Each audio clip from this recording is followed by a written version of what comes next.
Haïti cela. Non seulement ils ont les premiers posé les jalons de la condamnation de la traite négrière et l'ont combattu systématiquement dans leur pays jusqu'à son éradication, mais ils ont également été les premiers qui, l'arme à la main, se sont battus pour obtenir leur indépendance nationale. Et cela à la fin du XIXe siècle, à une époque où déjà Hegel n'avait pas encore avancé ses théories, parce qu'il ne les avancera qu'en 1830, à une époque où également Gobineau n'avait pas encore établi ses théories sur la hiérarchie des races. Par conséquent, Haïti anticipait sur le discours dont on se servira plus tard pour légitimer le système colonial, à savoir l'infériorité de population que l'on était censé aller dans le cadre de la mission civilisatrice pour leur apporter une civilisation qu'ils n'avaient pas. Haïti infirmait la nécessité de la colonisation, montrer que les Noirs étaient capables de pouvoir conduire leur pays dans la liberté et la dignité en rejetant l'esclavage et en rejetant la colonisation. On a cessé de punir Haïti pour cela depuis cette date. Et c'est la raison pour laquelle Haïti est un symbole de résistance. Un symbole de résistance culturelle, parce que c'est sur leur culture qu'ils se sont assis. Dans les pays, dans les villages haïtiens, la tradition leur enseigne que quand ils sont morts, leurs ancêtres, leur corps, leur âme est transmise par les ondes jusqu'en Afrique, qui est considérée comme leur père-mère. C'est l'ouverture qui est le modèle de la résistance, est aujourd'hui la figure emblématique la plus forte du monde noir. Vous savez comment on a fait? Le général Leclerc l'a finalement attiré dans un guet-apens, on l'a invité à un repas, on en a profité pour l'arrêter, on l'a ensuite mis dans un bateau, on l'a conduit au fort de Joux dans le Jura, où il va mourir dans des conditions atroces. Mais ce qui est beaucoup plus important, c'est que ce combat que lui, il avait mené, avant de partir, il avait dit, vous avez en fin de compte, en m'arrêtant, déraciné l'arbre qui incarne la résistance haïtienne. Mais cet arbre a de nombreuses racines dans le sol haïtien. Et ces racines vont continuer de se développer parce que le mouvement que nous avons mis en œuvre ne s'arrêtera pas jusqu'à ce que l'homme noir puisse se libérer. Mais ce qui est beaucoup plus important, c'est que Haïti, puis ses successeurs, à savoir Christophe, Dessalines, Pétion, ne vont pas s'arrêter là. Après avoir proclamé en 1801 l'indépendance d'Haïti, le 1er janvier 1804, pardon, l'indépendance d'Haïti, ils vont donner les moyens nécessaires à San Martin, à Bolivar et à Miranda pour aller engager la lutte de libération nationale en Amérique latine. Cela, vous le verrez presque dans aucun livre, mais c'est la vérité.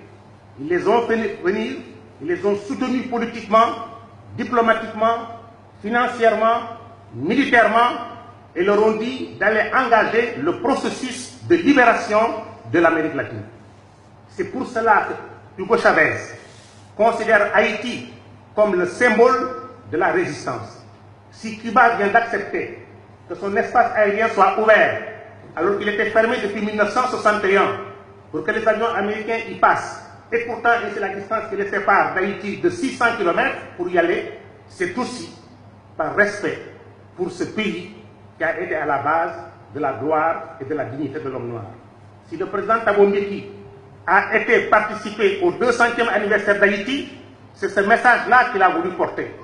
Ce n'était pas pour aller apporter un soutien au président Aristide, c'est parce qu'il savait qu'il y avait là un peuple qui s'était battu pour l'homme noir, qui s'était sacrifié pour l'homme noir, qui avait couru de risques pour l'homme noir, et qu'il fallait comme tel qu'il y ait un témoignage des hommes noirs montrant que le sacrifice qu'ils ont consenti, on ne l'a pas oublié.